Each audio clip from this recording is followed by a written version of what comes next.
Yun tungkol po dun sa 17:3 ng Juan.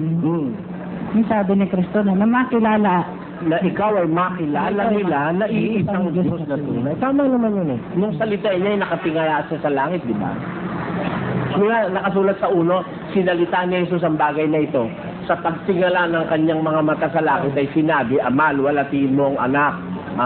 Tapos, gaya ng ibinigay mo sa kanya ang kapamahalaan sa lahat ng laman, upang bigyan niya ng buhay na walang hanggan, yung lahat ng ibinigay mo sa kanya. At ito ang buhay na walang hanggan, na ikaw ay makilala nila na iisang Diyos na tunay. Sino kausap niya? Yung Ama. Nasa langit. Oo, talaga iisa lang naman sa langit eh. Nasa baba kasi siya nun eh. Ang tanong ko po, bakit nung nangaral si Kristo dito sa lupa, hindi niya na ituro na siya ay Diyos? Hindi naman yun ang mission niya, iho eh. Ang mission niya, ipakikilala niya yung Ama, hindi yung sarili niya. Sapagkat kung ako'y magpapatotoo sa aking sarili, ang aking patotoo hindi katotohanan. May ibang magpapatotoo sa akin, sabi niya. Kaya ang mission niya ipakilala yung Ama. Ngayon, yung Ama, siya naman ang ipakikilala. Ay ano pakilala sa kanya ng Ama? Hebreo 1:8. Ngunit tungkol sa anak ay sinabi, sabi nung Ama sa anak, ang iyong luklukan, O Diyos, ay magpakailanman. Sabi nung Ama, yung anak niya, Diyos eh. Kasi hindi, kung ikaw halimbawa sugo, ano ba ang gawain ng sugo? Ang sabi, ang nagsasalita sa ganang kanyang sarili, humahanap ng kanyang sariling kalwalatian. Na dapat ang humahanap ng kalwalatian niya kung sa kanya ay nagsugo, ang gayon ay totoo. So makatid, pag sugo ka, hindi yung sarili mo ipapakilala mo, kundi yung nagsugo sa'yo. Kaya tamang ipakilala ni Kristo, yung Ama, ang Diyos na iisa. Pero, nung pumanik na siya sa langit, eto naman yung mga alagad, ipinakilala naman siya na siya'y Diyos. O tutol ka ba ron? Pakinggan mo, nung sabihin ni San Pablo, kay Pedro muna, mas nauna si Pedro eh. Si Simon Pedro, na alipin at apostol ni Jesucristo, na nagsipag kami nakasama namin ng mahalagang pananampalataya sa katwiran ng ating Diyos at tagapagligtas na si Jesucristo. God our Savior, who is Jesus Christ. Niliwanag eh, ng Diyos at ng ating Diyos at tagapagligtas na si Jesucristo. Conclusive yun eh. Diyos at tagapagligtas na si Jesucristo. Si Pablo ano sabi?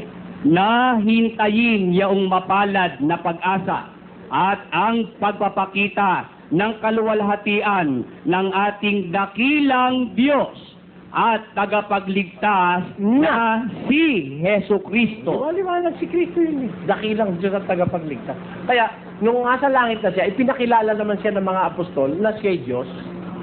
At di naman katakatakang sabihin siya Diyos. Anak ng Diyos ba naman? Sasabihin mo tao. Anak ng Diyos yun eh. Siyempre, Diyos ang may anak. Diyos ang anak. Tao ang may anak. Tao ang anak. Di ba? Anak ng kalabaw, kalabaw. Anak ng kambing, kambing. Di ba?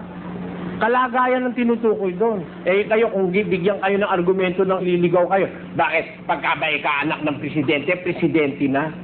May hindi naman kalagayan yung presidente tungkulin. Di ba? Ang kalagayan, tao, anghel, Diyos. Yung anak ng Diyos, Diyos. Yung anak ng Espiritu, Espiritu. Yung anak ng tao, tao. Pero presidente, hindi naman nanganganak yung presidente. Hindi naman kalagayan yun eh. Ang filosofya sa inyo, bakit? Pagkabay ka, anak ka ng presidente, presidente ka na. Bakit? Kung hindi, halimbawa, anak ako ng hari, hindi ba ako pwedeng maghari? Tina naman ng Ama ko pag hindi niya ako nagawang hari. Ganun lang yun. Kung pipilosofyahin. Kasi ang gusto nila ganito eh. Si Pedro ay lumalangoy. Ang isda ay lumalangoy. Si Pedro ay lumalangoy. Kaya si Pedro ay isda. Yun ang kanilang filosofya. Para man pagka lumangoy ka, isda ka na. Di ba? Di ba? Ang kanilang paniniwala, si Kristo raw, kaya tao, dahil daw ang Diyos ang Diyos iisa lang daw ang Diyos. Ang Ama lang. At yung Diyos na yung Espiritu. Kaya yun daw, yung Diyos, yung Espiritu, si Kristo raw hindi Diyos dahil may laman at saka may buto. Yun ang kanilang argumento Maling argumento yung ginagawa sa inyo ng... Alam mo mga pastor nyo, ang natutunan sa Biblia yung ibabaw. Yung ilalim din nila nakuha. Miro mo, si Kristo raw, nag-umpisa nung ipanganak ni Maria. Paano nangyari? Nag-umpisa raw si Kristo nung ipanganak ni Maria. Samantalang hindi pa nga ginagawa ang mundo, nandun na yung anak ng Diyos. 17:5. 17:3 yung tinanong mo sa akin, ano? O, ikoma natin sa 5. At ngayon, Ama, luwalhatiin mo ako sa iyo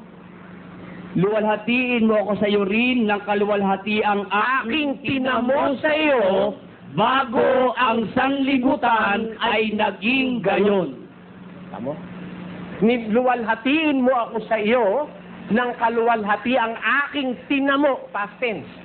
Ano? Tinamo sa iyo bago pa ang sanlibutan ay naging gayon. Di wala pang sanlibutan, meron ng anak.